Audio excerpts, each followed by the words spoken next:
Corruption is eating up most sectors of the country. Several solutions that have since been initiated, like the creation of multiple anti-corruption agencies, are yet to yield the desired results.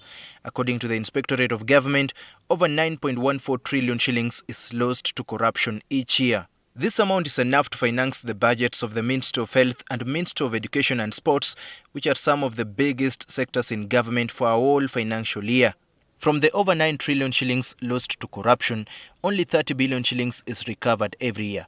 Now, the big question is, what makes it so difficult to recover the money lost to corruption? Prosecuting an individual to conclusion takes a lot of time, a minimum of 3 to 6 or so many years.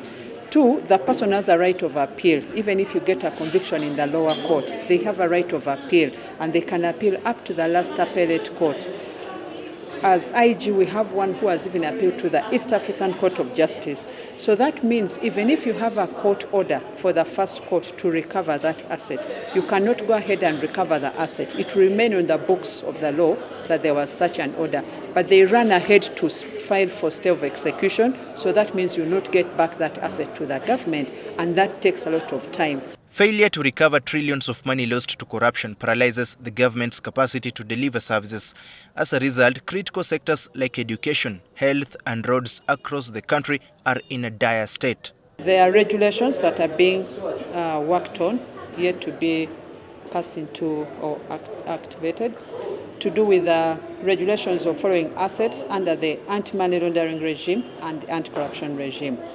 And also, we've started garnering support, working on a non-conviction-based asset recovery law. Civil society organizations are concerned that the government is promoting what they call budgeting for corruption, since budget figures are always inflated by civil servants to get what to steal, something that the Inspector General of Government, Beti Kamya, admits. It starts with a budgeting process, and this is a real-life situation.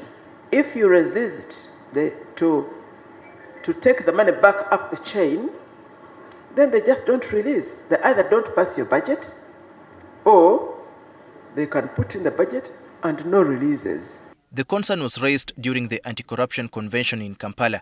It was aimed at figuring out how to engage the youth to join the war against corruption. How best do you think the youth can effectively take part in the fight against corruption? Do whatever you can. If you can write an ex post, write it. If it is a status post, write it. If it's on Facebook, write it. If it means leaving venues where those corrupt officials are, take part, leave when they appear. IGG Kamya insists that the fight requires concerted effort and collaboration. Daniel Kibet, NTV.